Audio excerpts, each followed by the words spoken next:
شیعہ مسلمانوں کے پہلے امام و مسلمانوں کے چوتھے خلیفہ حضرت امام علی علیہ السلام کی شہادت کی یاد میں آج جون پور میں مسجد شاہ عطا حسین سے وشال ماتمی جلوس برآمد ہوا۔ جلوس کے دوران انجمن ذوالفقاریہ مسجد طلح نے حضرت امام علی علیہ السلام کی شبیہ تابوت و غازی عباس علمدار علیہ السلام کی یاد میں علم کا پرچم نکالا۔ جلوس کے دوران انجمن ذوالفقاریہ مسجد طلح نے نوخوانی و ماتم کیا۔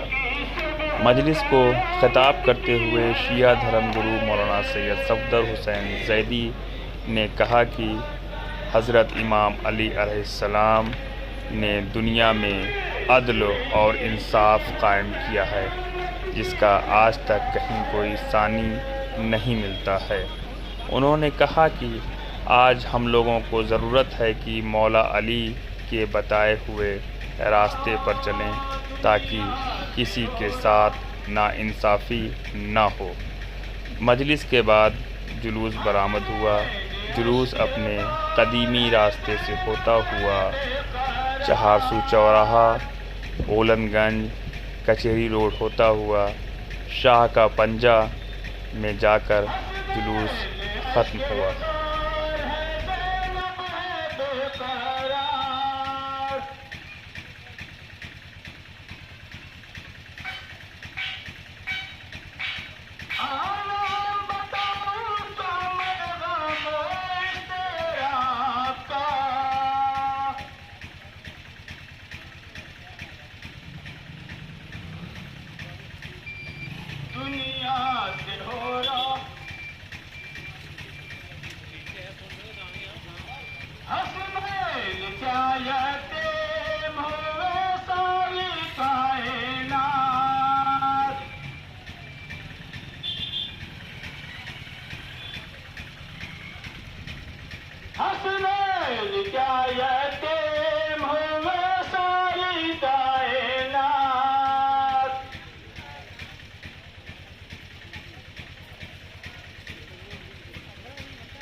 تو ساری دنیا کے کلمہ پڑھنے والے مسلمانوں کے چوتھے خلیفہ اور شیعوں کے پہلے امام ہیں. آج انہیں کی شہادت کی تاریخ ہے. دنیا میں حضرت علی علیہ السلام کی جو ذات ہے اس کی فضیلت اور اس کی کمالات کے بیان کرنے کا یہ موقع نہیں ہے، لیکن بس اتنا عرض کرنا چاہتا ہوں کہ ایک عیسائی، ایک مسیحی پروفیسر نے حضرت علی علیہ السلام کی عدالت کے اوپر کتاب لکھی اور آواز دی کہ دنیا میں عدل اور انصاف کے ساتھ جس ذات نے اپنی مختصر سی حکومت کو چلایا ہے، دنیا کے لیے وہ مثالی نمونہ ہے. آج ہمارے ملک میں بھی عدل و انصاف کے ساتھ اگر سرکار، عدل و انصاف کے ساتھ اگر عوام کے ساتھ حکومت کا رویہ ہو، سارے انسان برابر ہیں، سارے انسان ایک جیسے ہیں، تو یاد رکھیں مذہب کے ساتھ چاہے اسلام ہی کیوں نہ ہو، انسان کے اوپر حکومت نہیں کیا جا سکتا. ہاں، عدالت کے ساتھ انسانوں کے اوپر حکومت کی جا سکتی ہے. اگر انصاف ہے تو ہر انسان اس انصاف کو پسند کرے گا. عزیزو، الحمدللہ جلوس میں بہترین انتظام اور بہترین انداز سے انتظام ہے. یہ اس بات کی دلیل ہے، خاص طور سے پڑوسی ملکوں کے لیے یہ اشارہ ہے کہ دیکھیں یہاں پہ رہ کے بھی طلبا کو کتنا امن محسوس کر رہے ہیں، اتنے انصاف کے ساتھ محسوس کر رہے ہیں. کبھی پڑوس کے ملکوں میں جو اپنے کو نہیں بخشتے ہیں وہ دوسروں کو کیا بخشیں گے. ہمارا ملک ہندوستان حضرت علی علیہ السلام کے تمام ماننے والوں کا احترام کرتا ہے، ان کی عظمت کا احساس ہے. آپ غور فرمائیں، علی کی ذات کا نام ہے. جنہیں جب خلافت ملی ہے تو انہوں نے کہا کہ جو جس مذہب کا ماننے والا ہے ہم اس مذہب کے مطابق اس کے فیصلے کریں گے، اس کو اس کی زندگی میں رہنے کا حق حاصل ہے.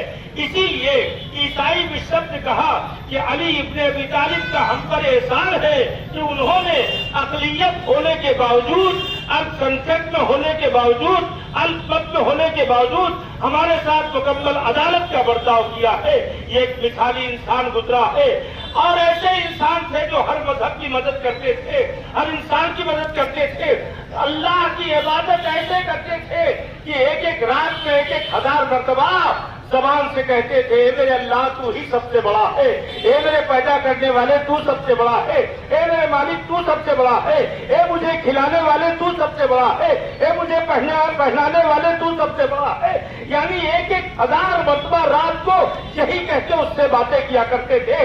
اور مخلوق کی حکومت میں لوگوں کو اپنی حکومت میں جتنے بھی پریشان حال تھے، نوکروں سے نہیں، کسی غلام سے نہیں، کسی کارندے سے نہیں، بلکہ خود رات کو جا کر کے گھروں میں جا کے حاکم ہوتے ہوئے یتیم کے ہاں جس کے باپ کا سایہ اٹھ گیا ہو، بیوہ کے ہاں، مسکینوں کے ہاں جا کے اناج غلہ ضرورت کے سارے سامان پہنچا کر کے حاکم اور حکومت کرنے والوں کو بتایا ہے. ہمارے درمیان میں بہت سے لوگوں کو نیتا گیری کا شوق ہے.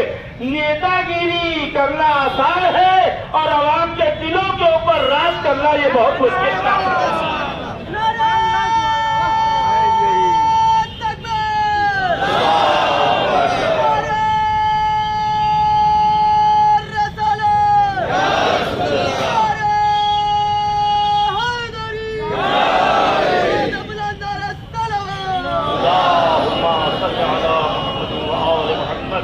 ایک آدمی جو سب کا خیال رکھے کہ شہر میں، مثال کے طور پر اس شہر میں کوئی ایک ایسا ہندو ہو جو سب کا خیال رکھ رہا ہو، سب کے کھانے کا، سب کے پڑھنے کا، سب کی دوا کا، سب کے درپن کا، سب کو پڑھانے کا، جو پڑھ نہیں پاتا اسے پڑھا رہا ہے، چاہے وہ ہندو ہو چاہے مسلمان ہو، اگر پورے شہر کا خیال رکھے گا تو میں آپ سے پوچھتا ہوں کیا اس آدمی کا کوئی مخالف ہوگا؟ کوئی مخالف ہو سکتا ہے جو سب کے لیے کھڑا ہو، جو سب کے ساتھ کھڑا ہو، جو سب کے دل کا درد کا علاج کرنا جانتا ہو، جو سب کے ہاں روٹیاں پہنچاتا ہو، جو سب کے ہاں دوائیں پہنچاتا ہو. کوئی ایسا نہیں ہے جو اس کا مخالف ہوگا. ہاں، اس کا مخالف وہی ہوگا جو دوسروں کی روٹیاں چھیننا چاہتا ہو، جو دوسروں کے مکان چھیننا چاہتا ہو، جو دوسروں کے غذائیں چھیننا چاہتا ہو، جو دوسروں کے اوپر اپنی بڑپن کا اظہار کرنا چاہتا ہو. تو ایسے آدمی اس کے دشمن ہوں گے. بس یاد رکھیں علی ابن ابی طالب جو قتل کیے گئے ہیں، جن کی آج شہادت کی تاریخ ہے، رسول اللہ کے چچا زاد بھائی تھے اور ان کے داماد تھے اور پوری دنیا کے مسلمانوں کے چوتھے خلیفہ تھے جن کی آج شہادت ہوئی ہے. جو شہادت ہوئی ہے تاریخ لکھنے والوں نے لکھا ہے چونکہ وہ اپنے دور میں انصاف سے، عدالت سے کام لیتے تھے، لہذا جو بے عدالتی کرنے والے لوگ تھے ان کی ناک میں دم تھا. آپ دیکھتے ہیں جہاں جہاں شریر لوگوں کے اوپر، جہاں جہاں کرپشن کرنے والوں کے اوپر جب لاٹھیاں اور ڈنڈے چلتے ہیں تو انسان کہتا ہے یہ غلط ہے، وہ غلط ہے.